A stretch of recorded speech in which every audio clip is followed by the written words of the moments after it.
Welcome, everybody, to Spirituality Adventures. This is a non-judgmental place to explore spirituality, and we're so glad you're here. This is a viewer and listener-supported podcast, so we greatly appreciate your support. If you're watching on YouTube, be sure and subscribe to my YouTube channel. Be sure and like, share, and subscribe to any of the social media content platforms that you're using. And then if you go to our website, spiritualityadventures.com, you can make a one-time donation, or with a monthly subscription, you'll gain access to our bonus content. We greatly appreciate it. Thank you for tuning in. Welcome, everybody, to Spirituality Adventures. We're glad you're here. And today we are excited to have Adam Roberts with us. Adam is the owner of Screenland Armour Theatre down in North Kansas City. He's a local Kansas City guy. And thanks so much, Adam, for joining us on Spirituality Adventures. Thanks for having me. This is going to be fun. Yeah. I love to get a little bit of background story on people, just like where you grew up and, kind of how you landed in the career that you're in right now. But like you grew up in Kansas City, is that right? That's correct. Yeah. Pretty much most of my life. So I was born in Wichita, but we only lived there for, like 9 months after I was born in Wichita. Interesting. Yeah. Interesting. What hospital? You don't even know. I don't know. No. It's on my birth certificate. I don't know. Yeah. My relationship to Wichita is very estranged. Yeah. And then we moved to a suburb of Dallas, which again, like I have no connection with. I don't know, recall anything because I was like under 2 years old. Then we moved to Kansas City. But my parents were both, the roots are Kansas City. So it was just a homecoming, I guess, of sorts for them. And then I've been here since, like I said, I was 3 or 4. So my whole life. What elementary school? I went to Chin Elementary. Chin. So I'm a Northlander. I grew up all in the Northland. So Chin, and then Plaza Middle School, which is no longer there, and then Park Hill. Yeah. When my dad ended up getting a job with TWA, like in '65, and so we lived in Prairie Village, and then I was at Prairie Elementary. But then when the airport moved north, and this is how old I am, we moved north. And so then I went 1 year to Graydon. And then I went to Plaza, which I don't think we called it Plaza back then. And then Park Hill. Yeah. So you went to Chin. Yeah. I was at Graydon, only a couple of decades apart. Yeah. I mean, our ghosts could pass each other. That's right. In the halls. What did you do after high school?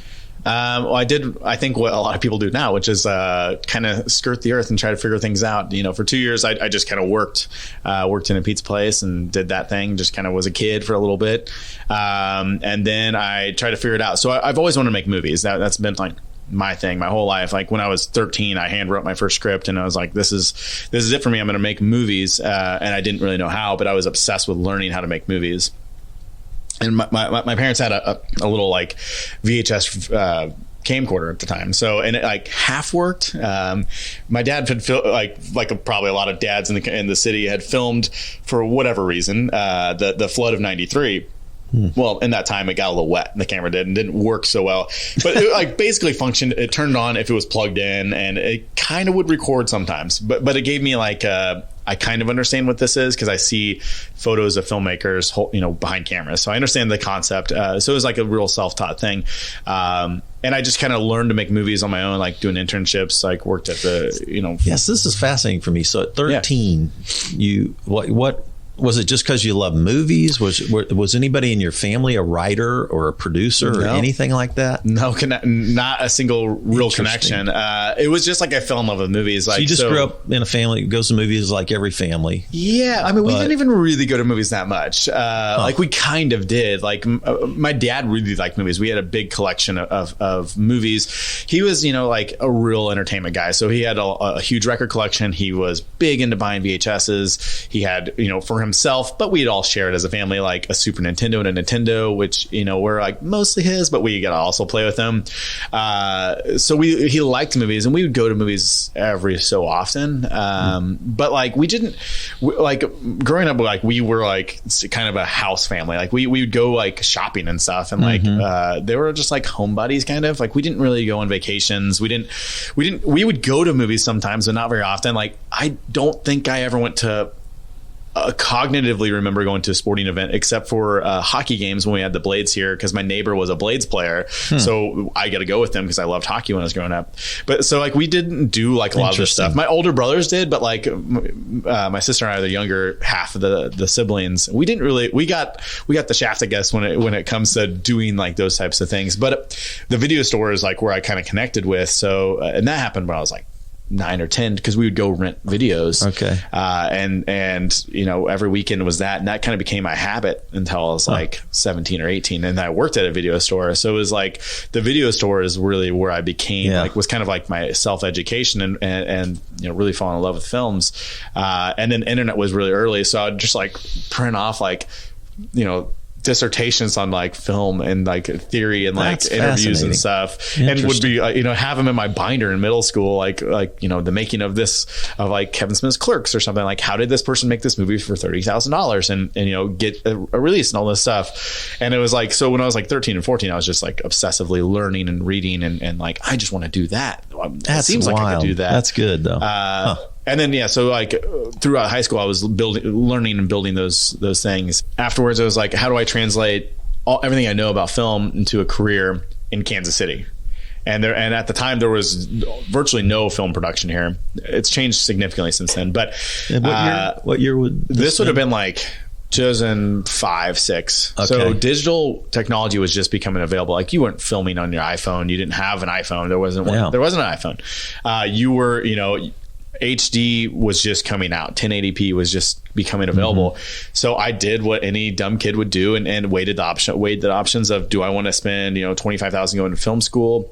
And I looked into going to different film schools, but every time I looked, I was like, man, I've already kind of done this. I've already made short films. I've already been on film sets. Why am I paying $25,000? Do I just spend like $12,000 and buy some equipment?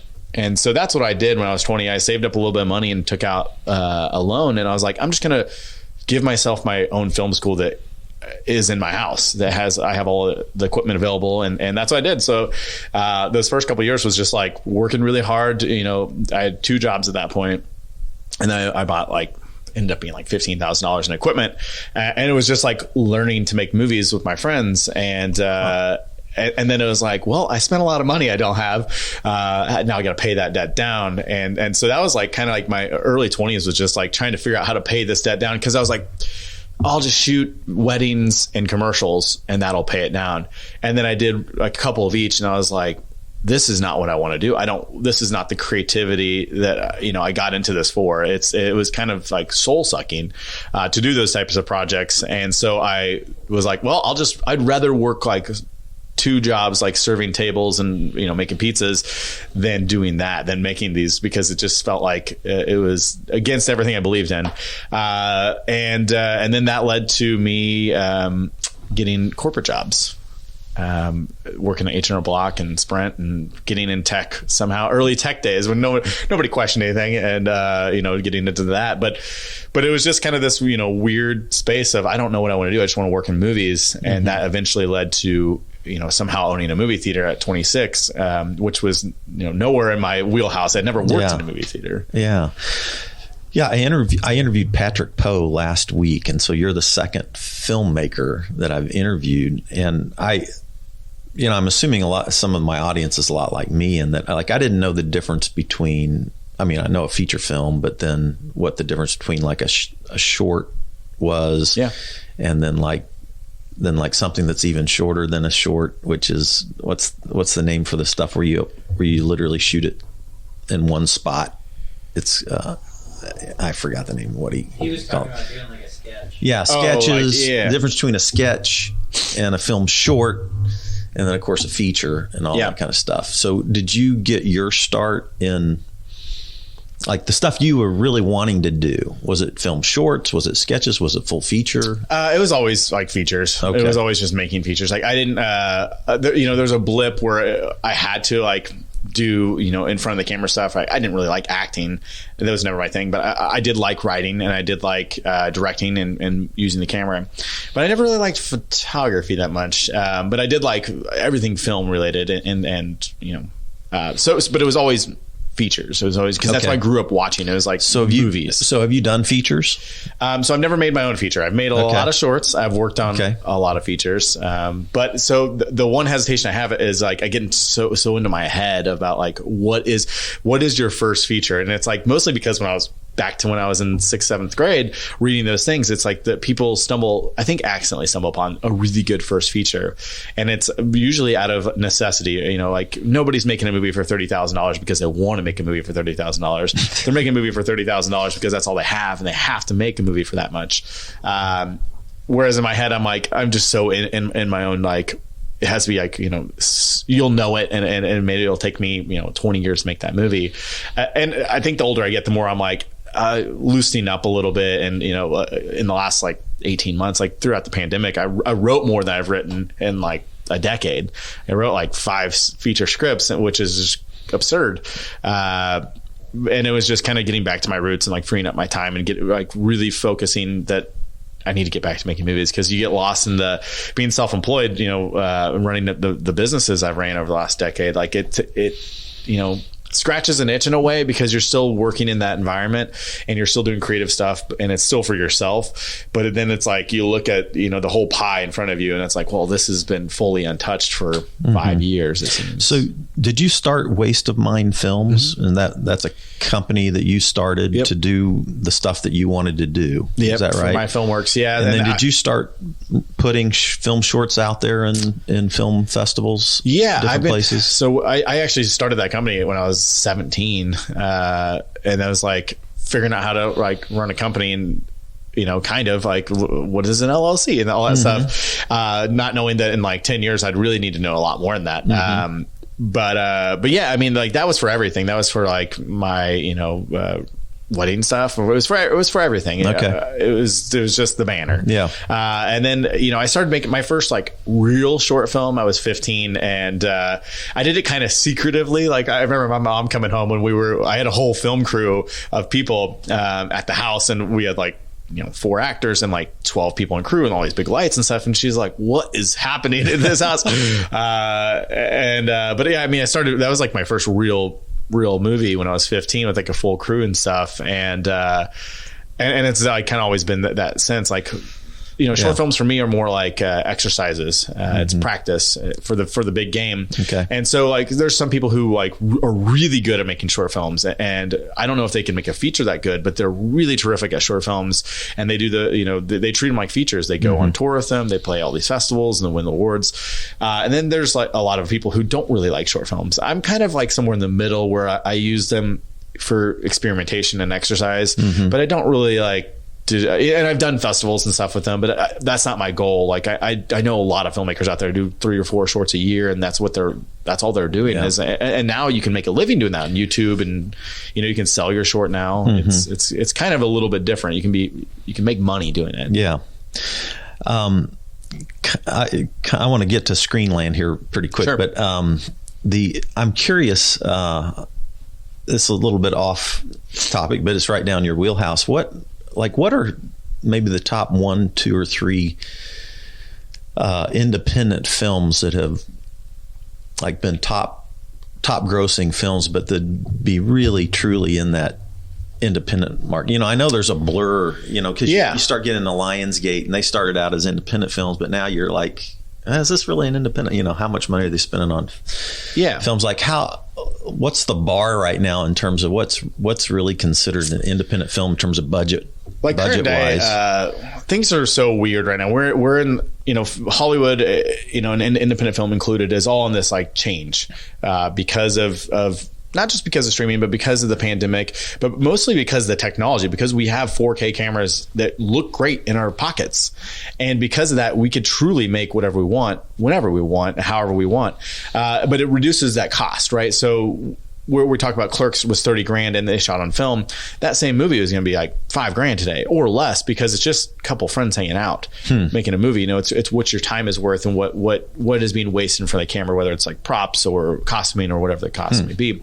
So truly you can make a good looking movie for next to nothing now, and more common every year that's happening more and more. Okay. However, I think a lot of filmmakers still get stuck in their heads of, well, I need a 20-person crew and I need a huge budget. And that certainly that helps, and it makes it feel more, I guess, real in a sense. But it's the two are the same. So we're in this like weird time where you could truly make a movie for nothing. I think you've always some people have been able to do it, but I think everybody can realistically make a movie for nothing. I mean, iPhone has pushed commercials for the last 3 years to everybody can be a filmmaker, and this is how you can be a filmmaker. And I believe that is true. I think, especially with this latest iteration of iPhone, I think you can really, truly do that. But now, I mean, I think there's a handful of independent studios. I think you're seeing more filmmakers self-release their films.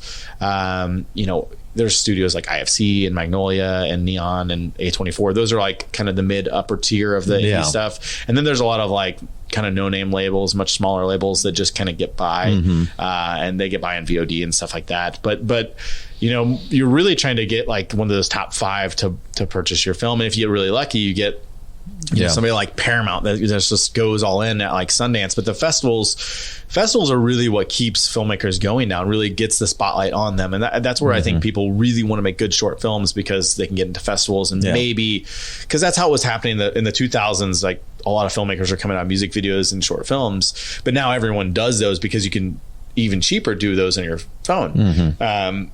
But festivals is where everyone gets discovered, or you sell your movie now, or you find that you could go on tour and make a little bit of money yourself. But it's all a little bit of money now. It's like a successful run in a theater might be like $50,000. So it's all like relative. You better keep your budget $50,000 or $100,000, and you better be ready to grind for a long time, because all the awards in the world aren't going to help you if you don't have the marketing budget or the reach to really get out there. Yeah. One of the first movies I saw in a drive-in as a young kid was Billy Jack. And I don't know if you've ever even heard of that movie. I don't think I have. No. Okay. It was really interesting. And somebody told me that was one of the top grossing independent films of all time, if you translate the dollars right now. But it had a guy named Tom Laughlin who was the star, and it should be actually you should go back and watch it. It seems cheesy now, but as a guy who was a karate fighter who was trying to become a pacifist on kind of like a hippie Indian reservation, new agey kind of a thing. And the townspeople that were closest to this Indian reservation were racists. And so it had all kinds of interesting themes to it. And it's like one of my, I own the movie now. It was like it stuck with me. Do you think that, as a kid. Do you think it's objectively a good movie, or is it nostalgically a good film? Yeah. So I don't feel quite, I'm kind of just a movie goer and not super skilled at being like a film. I'm not a film critic, but I have been like I told Patrick even last week, I get my favorite directors and then I watch everything they do, and I'm into soundtracks, and but I'm not as skilled to know that. But it's nostalgic for sure for me. But I've been told that it does get watched in film schools for different reasons, and I can't tell you why. I'll watch Billy Jack. Billy Jack. So, all right. At any rate, yeah. My people my age, will know that film. And a young Tom Laughlin. I got to see it just to see. 73 on Rotten Tomatoes. I got to see the young Tom Laughlin. So. 73 on Rotten Tomatoes. That's high. That's good. That's actually pretty high for them, man. Yeah. Huh. Interesting. All right. Well, at any rate, I was just curious. So, what's your favorite super offbeat independent film? So because I watch so much stuff. So there's like influential movies that even if I don't love them the same way I did, when I first started getting into movies, there's movies that are just like the success stories, and I think they're still good. Movies like the Blair Witch Project, for example, which is one of my actual favorite films. Just to see how they make it is just like fascinating, and what they're able to do to change the history and the trajectory of films with so very little. I saw that in the theater and almost felt sick by the end of it, that motion sickness thing. But isn't it crazy now? Everything you watch is has elements, has that, like, right? shot on video type of vibe. Like every day, that's all we see is docu-style stuff now. There's a movie, a lesser seen film called The Shape of Things. It was a play that became a movie. It's actually got Paul Rudd in it in his early 2000s days that I like quite a bit. It was indie film, The Shape of Things. I think it might be kind of a harder one to find. You can rent it, I'm sure, on Amazon. But it was a small film at the time. It's one that always kind of stuck with me. It's just kind of this weird, funky thing. And I think more people should check it out. It's shocking. It's got some shocking stuff. Shape of Things. Yeah. But I mean, like I said, I don't even see the line anymore between like, of course, a superhero movie, I can't deny its budget, and you can't get your mind away from how big and spectacular it is.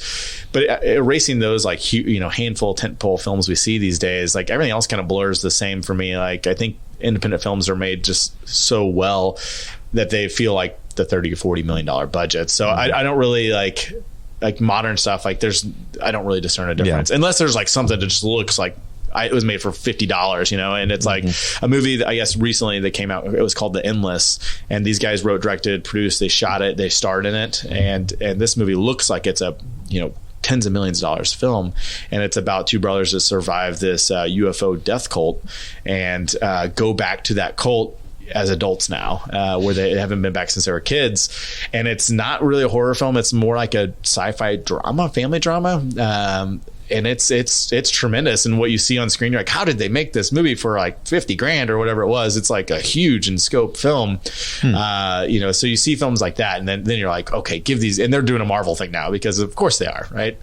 So I guess if you're looking for a more recent one, The Endless would be a good recommendation that I'm just like astounded by. All right, I haven't seen that one. Yeah, well, let's talk about Screenland because it's you've been in business now for a decade, basically, right? Yeah, and I think obviously it's a fixture. People know about it in the Northland for sure, but I think all over the city you've gotten great recognition. There's a lot of respect for what you've done the last decade at Screenland. Tell us how what was your idea behind it? What got you going in that direction? I think what's the history of even that location? We can get into that real quick, and I can let you know how I got into it. So it's one of the original movie houses in all the city. So it's us and the Main Street Theater, the only two remaining originals. So we've actually been a movie theater longer than they have because they've been dormant a lot longer as well. So they opened roughly around 22, 23. We opened in 28.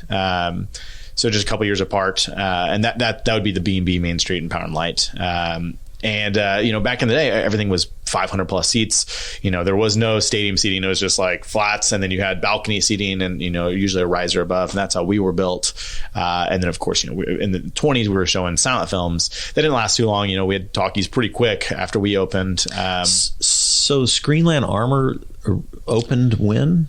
So Screenland specifically would be 2008, but Armour Theater is what it was originally called, was 1928. Wow. Yeah, so it's been that theater, the building, the bones are the same. Our wall sconces is the only thing that remains in that, and the stage are the two original components from the original theater. But it's been a movie theater ever since. And was it just one big theater? Yeah. But you've got it. We have four now, right? So until 2012, it was always one theater. Okay. The seating changed, but up until 2008, it was that still sloped, flat seating like traditional movie theater seating. But it was the Armour Theater until the late 50s, early 60s, and it became the Center Theater, and then it was the Paradise Theater. The Paradise Theater integrated a video store component as well, because we're talking like early 80s, so there's no Blockbusters yet, and this was a very tiny video store, and that went until like 91 or 92. And then it became the Country Music Opry House, Northtown Opry House is what it was, for almost a decade. And that closed in about 2004. And then it was just boarded up for 3 years. And then 2008, the Butch Rigby, who started Screenland, he reopened it. And as a single screen, they kind of cosmetically cleaned up the whole building, put in a movie theater again, which didn't really change much. But he put stadium seating in, which was the big difference. And then 2012, so 4 years later, is when myself and Brent Miller, my brother-in-law and other co-owner, we took over. Neither of us worked in a video store. We talked about owning like a bar or restaurant, something cool. As you're 26, you're like, yeah, how cool would it be to own a bar or or something, because you're 26. And he was doing, he's been a union sheet metal guy, and that was his thing. And I had worked in these corporate jobs that I just hated. And the theater had never done good business. Like, quite frankly, it didn't have an identity. It didn't really know what it wanted to be.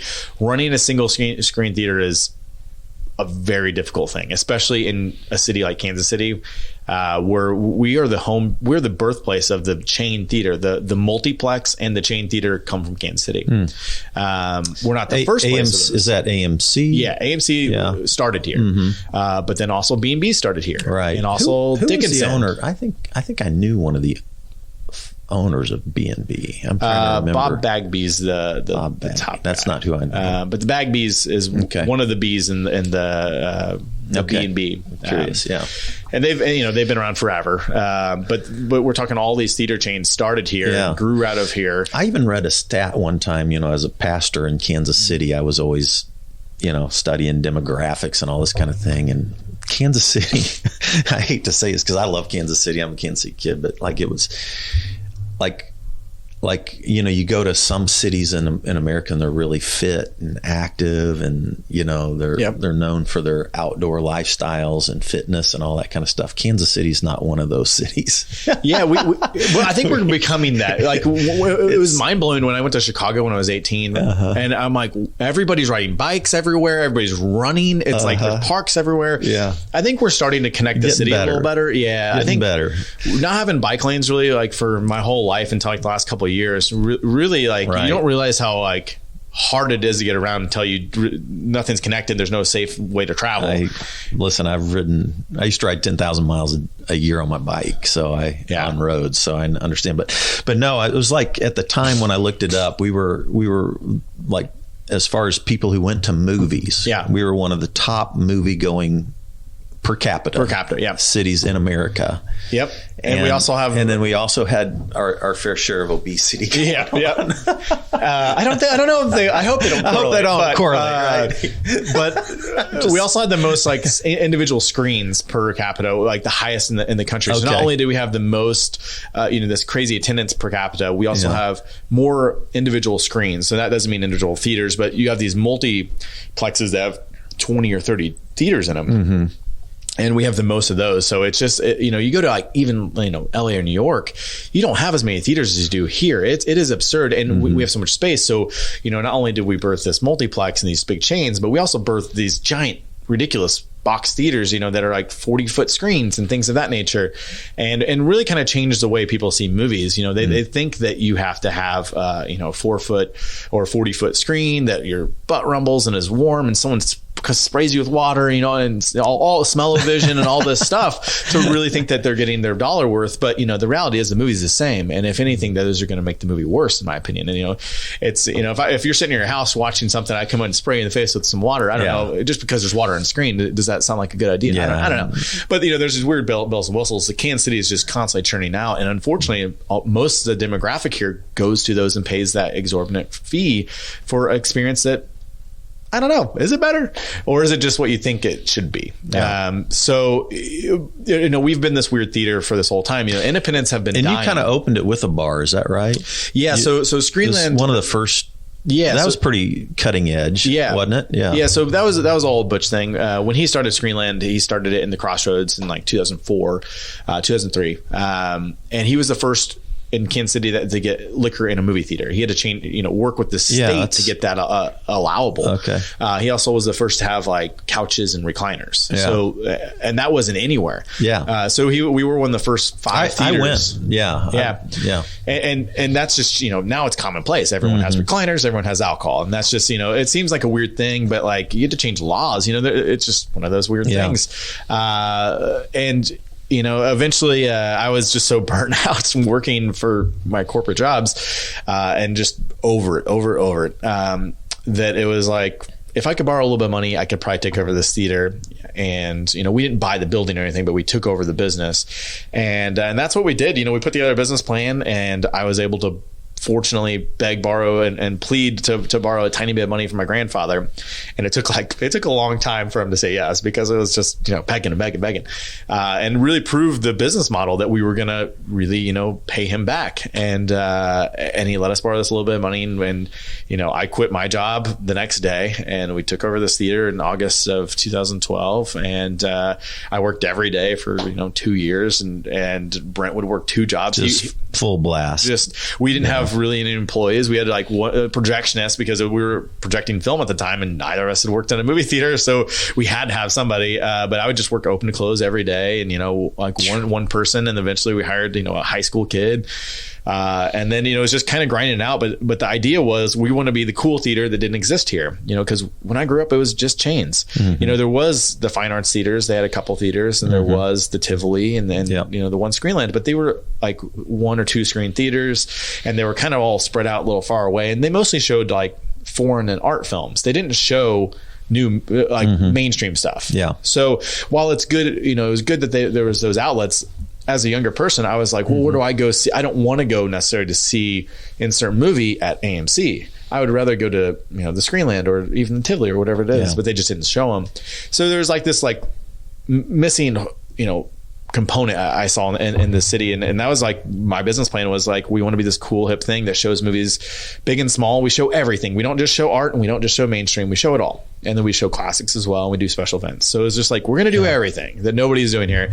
And I think it'll work. I think it's going to be a huge hit. And it took 10 years to become a hit. I think we've been like on this trajectory upward, but it was not easy. I mean, there was many days where we're like, did we just gamble the wrong thing? Is this like the end of the company, running a small business? It's truly a small business. And then, surviving the pandemic was a whole thing. But it was, constantly a learning process. Like 10 years in, it's still that learning process. And I feel like we're just now getting to the level where it feels like comfortable, really. Yeah. I was, so it's so many, so like I can remember, when I was a kid going to that space, that theater, and I saw Chitty Chitty Bang Bang there, and like Sound of Music I saw there for a nickel probably or something. I can't remember. My parents paid, my parents took me, but yeah. And then you guys have done, and then I've been, kind of following. Now I haven't been to a movie since the pandemic hit, which I know people are starting to get back out again, and they have been now for, you guys reopened in 2020, right? Yeah. So you shut down in March of 2020, reopened in the fall of 2020. We opened actually like 4th of July, basically, like right before 4th of July. Okay. So we were closed for like 2.5 months, 3 months, like that. And we were not only the first theater in Kansas City, we were like one of the first in the country. And that was reopen. Yeah. And that was just because our restrictions and our shutdown here, really wasn't that bad compared to, when I knew all these people around the country and other theaters. A lot of these theaters didn't open until like July of 2021. Yeah. They were really shut down. And there's for various reasons. Maybe they could have opened, but there wasn't any product out there. No new movies, no business. And, the cost of doing business is very high. You can't just...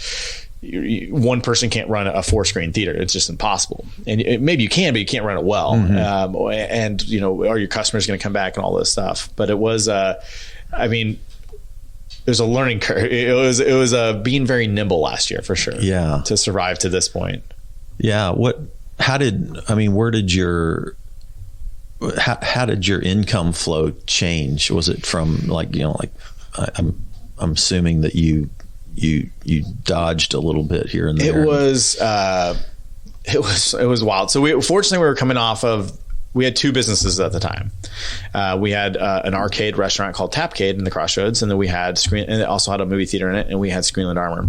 And then we had some other side projects. So we had done these pop-up bars, themed bars, and they had done very well in the fall of 2019.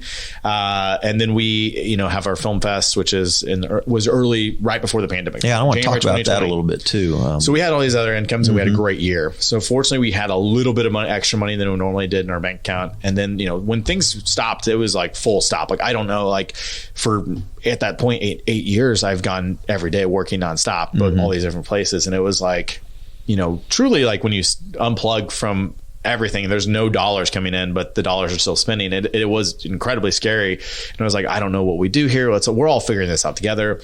And, as summer approached, it was, I don't think we can realistically keep both businesses open. It was just like we're just burning money, you know, we're just like cutting things down to the bare minimum. You're still just burning more than you're getting in. And there was just so little, you know, additional income or, you know, assistance at that time. There's virtually nothing. So it's like when we could open the doors, people, you know, I think at the time people were like, oh, the doors are open, so it must be doing fine. Even if they're not going, somebody must be going. And that just wasn't the case. So it was really like, come like July, I was like, well, we're going to have to close one. And we knew we were going to close downtown because downtown was just, nobody worked downtown and nobody really lives down there yet. So there's nobody around. So it wasn't just us. Like, I'm shocked how many downtown businesses survived, because it was, I mean, they had to really grind it out in different ways because it was impossible. There's nobody around. You know, there's still like very few people in offices. And we just really focused on keeping the theater running. We closed that business in August. And we really just focused, you know, we did like outdoor pop-up movies. We were doing like concessions to go, private rentals. You know, we were doing, you know, we started a Patreon. We did a 12-hour fundraiser, live fundraiser. We did all these different things just to like. Is that the one the way back? Yep. Performed at? And, yeah. So we did all these things just to like, just to get close to making, you know, half of what we were doing, just to like minimum. And then, you know, me like doing the fight with, you know, local and state and federal government to try to find some assistance and that things of that nature. And then it was like, somehow it all kind of worked out. I don't know. It just like, in retrospect, it's like shocking that we've been, you know, almost 20 months into this pandemic, you know, at this point, you know, and it's like, you know, 2 years in, it feels like in a few months. That's wild. And how did we survive? How did we even do it? I don't even know. But it kind of went by in a blink. I think because we were all like working so hard, and every day kind of felt like the same long day. Yeah, it feels like we all had the longest day. What percentage of your revenue stream has come back? Like, say, if you look at what it was like right before the pandemic. So in 20, where you're at now, we lost 75% of our revenue. Okay. So 2019 was our biggest year to date in our, that would have been our eighth year, biggest in our history. Yeah. 2020, we lost 75%. Yeah. And then this year, I think we're going to be back to 2019 levels. And that's with our first 5 months. The first 5 months were really tough. First 4 months were really tough this year. And then really since May, it's been just a skyrocket. Since July, we've had historic months at the theater every month. So July, August, September, and October were historics. Awesome. You know, we'll see how the year ends, because holidays are always kind of weird. They're either they're really busy and then really not busy. Yeah. But we're in a business that's only predicated on what's coming out into the theaters, right? It's not just your confidence. It's, is there anything you even want to see? That's been interesting to me, because like I used to be so geared to what was coming out. Yeah. And I've lost that sense of feel. And then in the pandemic, you know, I'm watching Queen's Gambit, or I'm watching, you know, whatever that's coming out on streaming stuff, and more tuned into that world. Here's a question. Than I am to the. Do you, the biggest difference for me watching movies at home or TV and movies in the theater is I mentally and more vividly recall them when I watch them in a theater. 100%. And like, same way when it's not a good comparison, but like if I read a physical book versus a digital book, I remember the physical book better too. I don't know what it is. Something I don't either. Because you could say they're both like tangible items, but there is something about, I don't know, like turning the pages. Yeah, and the depth and where it's at on the page. Well, and I think you like hold, I don't know if you do this. I lose all of that. But like you're holding the book, and like no matter how many times you look at that cover in the back when you're reading a book, I feel like I look at it like 30 times. I'm just like looking at whatever, it doesn't matter what the art is. It could be or just a green book. I just like look at it, feel the letters, or like look at the letters. Yeah. And really like it kind of becomes a piece of you more tangibly, I think, because of that connection with the physical item. But movie on the big screen, it captures your attention more. I'm not letting distractions come in.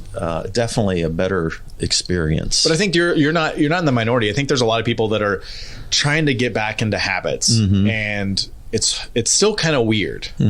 Like it still doesn't feel like real life yet, even though it's like the lights are back on, but you're like, what? And I'm like that with some stuff, like still like hanging out kind of feels weird a little bit, like the first few months were really weird, like going out to dinner with friends I had gone to public dinner with. I was like, why does it feel weird? Do we hate each other now? And it was just like, I think we were all broken for a little bit. I think and now we're all trying to get our, like I'm a big football, like pro football guy, and getting back into football games took me a couple games. Like I didn't feel real. It didn't feel like I should be there. It felt like surreal.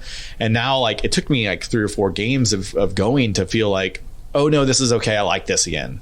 Like Arrowhead, you're talking. Yeah, like just going to a stadium and being at like, I went to a couple of baseball games and it was like, it doesn't feel real. It just took a while for it to come back to me, to feel okay, to feel, oh no, I still like this. Right. Well, I want to save a little bit of time to talk about Panic Fest, your film festival. But before, so this is, I was thinking about how to frame this question up. But so what's interesting is, so I'm a Bible teacher. I was a pastor of a church, and way back when we were still doing videos in the 90s, I started doing short movie video clips as illustrations for my messages. So like I'd teach like this ancient text, the Bible, but I was always wanting to like bring it into the modern world and make application for everyday life. And storytelling and illustrating was the way I did that.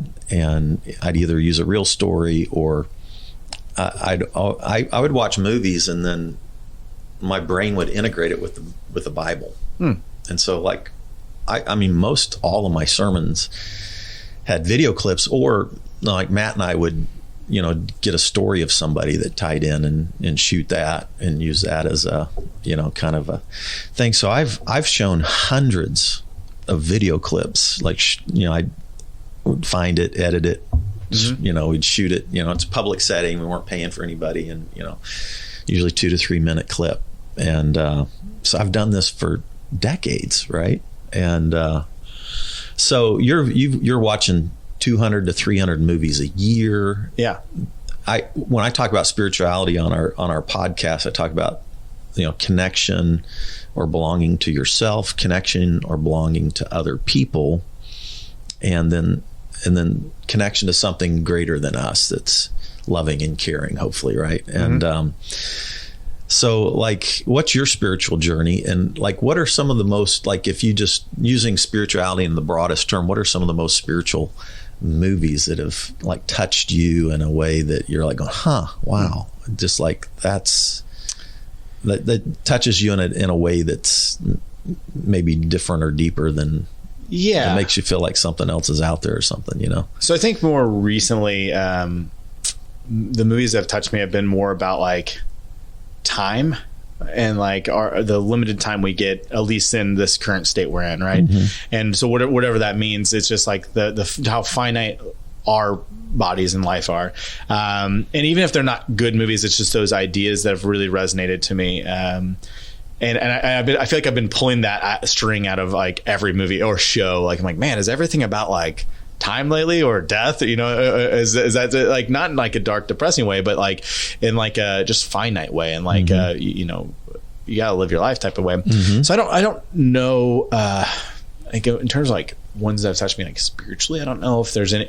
I'll put it that I do watch a lot of like just big genre stuff and big sci-fi stuff that I don't know if always plays with those types of ideas. I do watch a lot of like horror films, and they do like often talk about these types of spirituality and what that really means. And but I don't know if I always take away those things. Like I do take away a lot of like there's a film called The Relic that came out about this time or so last year that was really about like life and time and hereditary and that type of like life cycle, and it just like blew me away and like just made me like into a ball of tears. It was just like a really touching film about family and life and time, but not necessarily about like spirituality, at least to me, but it did just really touch me.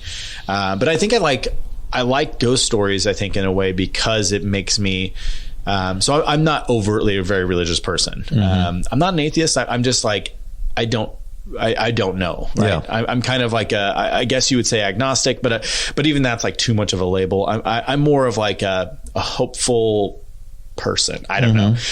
Like, and then so like, I do really like, I think I like these more fantastical stories and these supernatural elements and stories. Like when we talk about like aliens or something like that, I think it all ties into like, I want all that stuff to be real because it makes the universe bigger, right?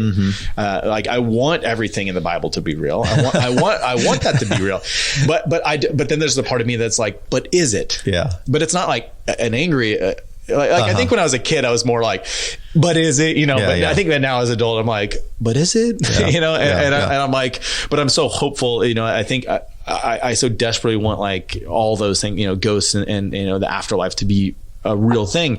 And I think I'm like constantly chasing that, and maybe in movies in a way, like I'm constantly chasing that feeling of peace, maybe that like there is something else out there, or there is this afterlife, like I think when I saw Poltergeist, I was really young, and it was like my first impression of like a ghost, probably too young to watch it, but I had older brothers and my dad loved movies, and it was also a PG movie, so it was like, this is fine for kids. This guy's face melts off, it's okay. But it was like this a lot of the movie isn't scary, it is like a gentle like presence of a ghost, or it is like this idea of like the afterlife could be kind of pleasant in a way, or you can connect with each other. And I think like that's always resonated with me, is this like idea of like the afterlife being able to still like fluidly connect with our world. So I think when I look at movies, there is like this like connection, and my favorite movies are ghost stories, like interesting. And so it definitely ties, I think, into that hopefulness and like longing that there is something more, that we continue on in some way. During the pandemic, I'd never watched Penny Dreadful. And I ended up watching that series. I've always liked, the horror genre, and I do think it touches on spiritual themes. I mean, like I'm a big vampire fan, and I think they're always touching on themes about immortality and sucking the life out of people, codependency, like put on steroids and blood, just all kind. The way my mind wraps around these themes I'm always, thinking about them from spiritual angles, but it's a lot of fun. But Penny Dreadful was, have you ever seen that? I haven't. Yeah, that's one that everyone's like, you need to watch the show. You're going to love it. It was so well done. And the ending of it was quite amazing. This whole thing, it's mashing up all these classic, monster stories, Did you watch Dorian Gray to Frankenstein to, vampire stuff to, werewolf stuff, and it just mashes it all up, and it still holds true. The guy that plays the Frankenstein's creation should have won an Oscar for his role in that. And it touches on the real Frankenstein story, because the real Frankenstein creation was into poetry and philosophy. The monster was, and this guy reads poetry in Penny Dreadful that it just like it knocks your socks off, And is every season like a different monster focus, or is it kind of mashes most of them up, but it'll feature some more than the others sometimes, but it still kind of starts out like they're mashing a lot of them up together. But any rate, just interesting. Did you watch the show it's called The Leftovers? No, I didn't. Okay, so this is, when you asked me like for a movie that like really connected with me like spiritually, this is not a movie, it's a show, but I think this one is, it's probably the most impactful thing I've watched in like the last 5 or so years, and it's a short three season show, but it's basically like, did the rapture happen in this show? Like half the population disappears one day. And they just disappear. Nobody knows why. And it balances this like, I think I have. So it's based on a book. So the book was very popular, and the first season is just the book. The first season's very depressing kind of to watch, because it's a lot of people reacting after their loved ones just vanished one day, right? And they're left with all these questions as to why. And then it kind of becomes a little bit more. So one of the creators is who did Lost. So if you watch Lost, it kind of has a little bit more of that science versus faith type of play. But it leans a little more on the religious aspects of things, and it is just a perfect show. I think it's a perfect show, and it's high highs and low lows, and it kind of puts you through all the feels, but it definitely like makes you question a whole lot about what is life. And there's some shows that are like the science faith thing. Like, did you ever see Contact? Oh yeah, that was such a beautifully done movie. I thought with Jodie Foster and Matthew McConaughey, and it was actually a novel that was written by Carl Sagan. I think wrote that novel. That sounds right. Yeah, who was an astronomer, kind of atheist astronomer, but he always he put faith and science like on the same spot at the end of that. It was so well done, I thought, those two themes mixing together. Anyway, let's talk about Panic Fest. Yeah. This is you've been doing this for almost a decade. Yeah. Right? This will 22 will be our 10th anniversary. And this is a festival or like film festival that you do right here in Kansas City. Happens in April, May? This year will be, so pandemic moved us into April last year. First year was April. Okay. We went to January for 7 years, and then we were back in April for the last couple. So end of April will be this year. Okay. So tell us about this. Just give us an education on Panic Fest. Yeah, it kind of, honestly, it was similar to the theater. It was like, part of it was like, you have a theater that's not like anything else. You show things that no one else does in Kansas City. We have a film fest in Kansas City. It's called CAN. Right. It's like the international, it's like, I guess technically Kansas Film Festival, but it's been around forever. And then we have the Kansas City Film Fest. But those festivals have been like, always felt a little prestige and a little like old timey. Is the best way to put it. Like I'd gone to him and I'm like, this isn't what I want. This isn't the festivals I connect with. These aren't like the people or the films that they're showing. Festivals are, all down to the programmer. And unlike most festivals aren't owned by the theaters or run by the theaters themselves. They're like entities that are standalone. Ours is different in that, I co-own it with the other half, Tim Canton. He owns a website called Downright Creepy. And we just kind of talked about like, let's make some like Fantastic Fest, which is in Austin. Let's make that in Kansas City. Let's make this weird genre bending film fest in Kansas City and fill that hole. And do, all the stuff we like to do and really make it a community. And that was like our thing, is make it really accessible and a community with all these types of films that nobody else shows. And that's what it started. And then like over the years, as I've gotten better at programming movies for the everyday of our theater, and programming just means like, I do curate exactly what we show. Like even if it's like choosing to show the next Marvel movie or not, I'm the one who's deciding that. And like fitting in the smaller films and these classics, I'm the one who's deciding all that. And the more I go, the more you figure out your audience and you get a little bit better every time, or whatever the case is. So that's just kind of the fest, and like people connected with it, and we kind of kept fine tuning and changing what we didn't like and what we got feedback on, and then really leaned into being a community first theater. And and community for us means the filmmakers a lot of festivals put the filmmakers at the top. A lot of festivals don't really care about the filmmakers. They just want to sell tickets. We want that to be equals. We want, like, if you're a filmmaker, you're sitting next to an audience member and you guys are equals. Nobody's above anybody, and you're all here to watch movies and share your love of the genre. And that's kind of what we've grown upon. We're not showering people with awards. That's another like kind of comical almost thing festivals do, which is just like, you get award and you get award. Everybody gets an award, because you paid $50. Everyone's going to win best stunt featuring a kid under 10, like a very specific award. And we laugh and make fun of it. But that's like a lot of festivals. And because they get a lot of submissions, because having those little awards, so when you're shopping your film or your short, is what people like. But ours is just about community and really good programming, good films, good community, good special events. And since, we continue to grow, we had our biggest year actually in the pandemic, because we brought in an online component. So we were at 50% capacity for the festival this year, but we did 2 weekends, so we could get, usually we just do 7 days. This year we did 12, and then we did online, so you could watch from your house and attend. We had a whole plethora of virtual stuff and like pre-recorded things and Q&As you could do, and basically brought the festival at home. But we soared this year with that. That's awesome. And then we're going into our 10th anniversary. And is there a particular genre of film that you're featuring in Yeah. Fest? So is it all horror films? It's not all horror. Okay. We just say it's just genres of films. So it's like science fiction. It's action. We've done some comedies, but usually the comedies have like another helping of something, like a science fiction comedy or something, and then horror.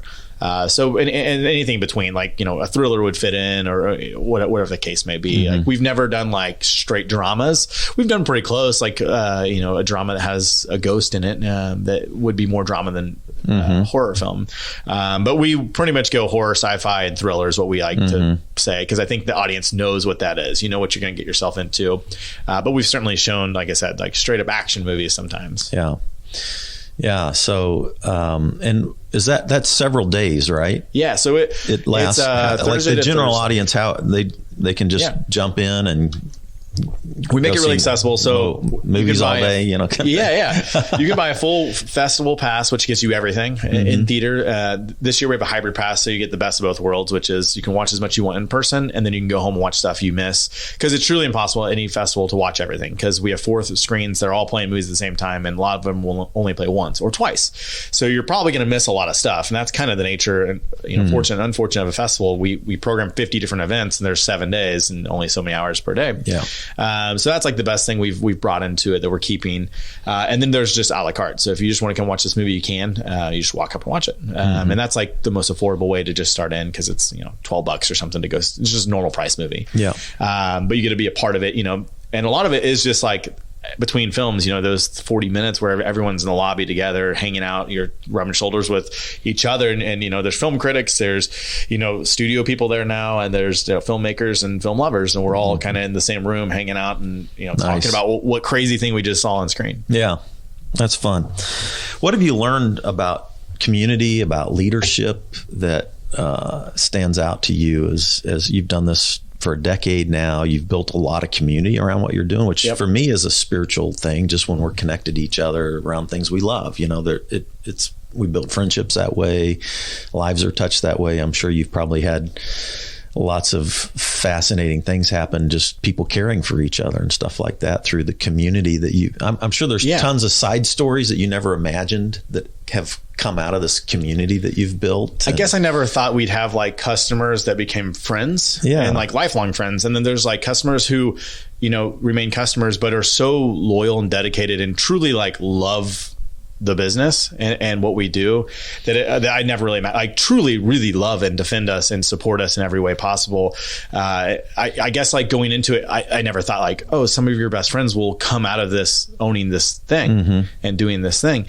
And a lot of your new relationships will come out of this thing, or new partnerships, and then you'll change people's lives. And it's like, what do you mean? Like, and sometimes it's just so small as like, I'm showing you a movie that you made. You've never seen it on the big screen.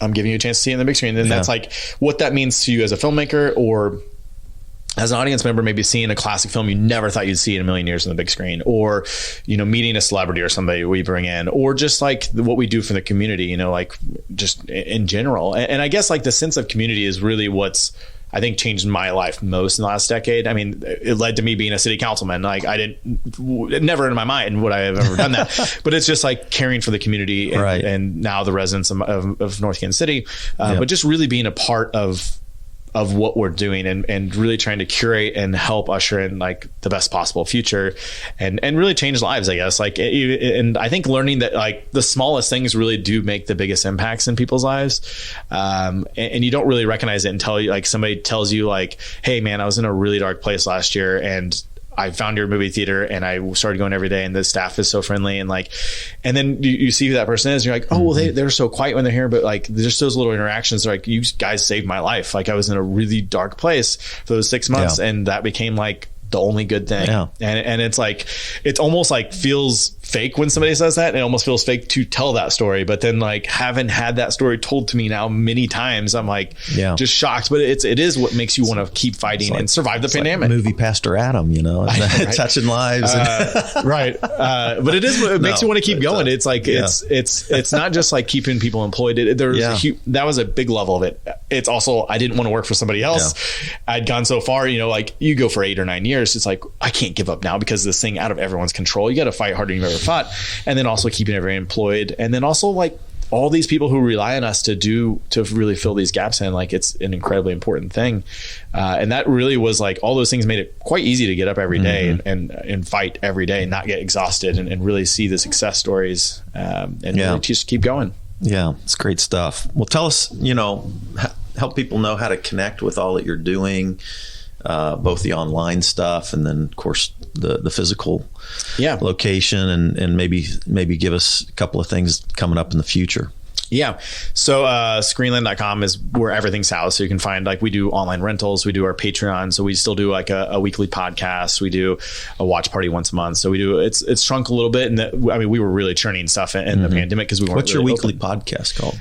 It's just our Patreon podcast. It's just the Screenland podcast. And it's usually either myself, I'll do a solo one, or it's our GM, Jacob, we'll talk about, just everything. It's like the movie business and like what's been going on, like what's changing in the business. So it's kind of like an insider baseball type of thing. But we do that. I do another podcast that's all horror based. If you are interested, we talk all horror. It's called the Nightmare Hour podcast. And then, we're always doing stuff. We're going into holiday time. So this is like kind of our crazy 6 weeks where we're just super, super busy at the theater.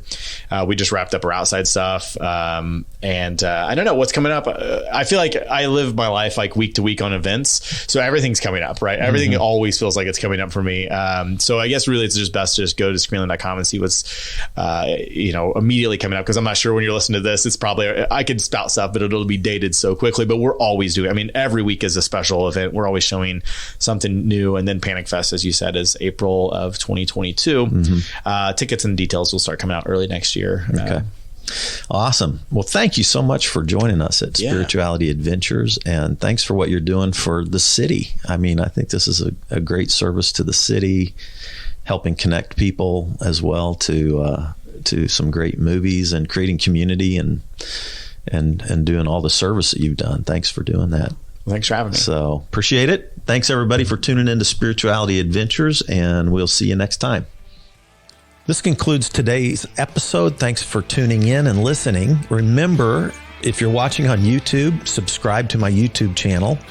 Remember to like, share, or subscribe to the social media platform that you're using. And then go to our website, spiritualityadventures.com, and make a one-time donation, or you can subscribe monthly and receive our special bonus content. Thanks so much.